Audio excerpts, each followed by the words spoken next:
Так, посмотри в зеркало, у тебя торчат сзади трусы. Да? Так, пожалуйста, дерни их вверх изо всех сил. Слушайте, мы в этой комнате маринуемся уже 5 часов.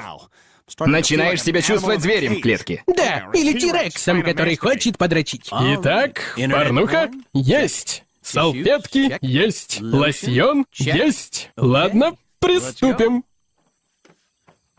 О,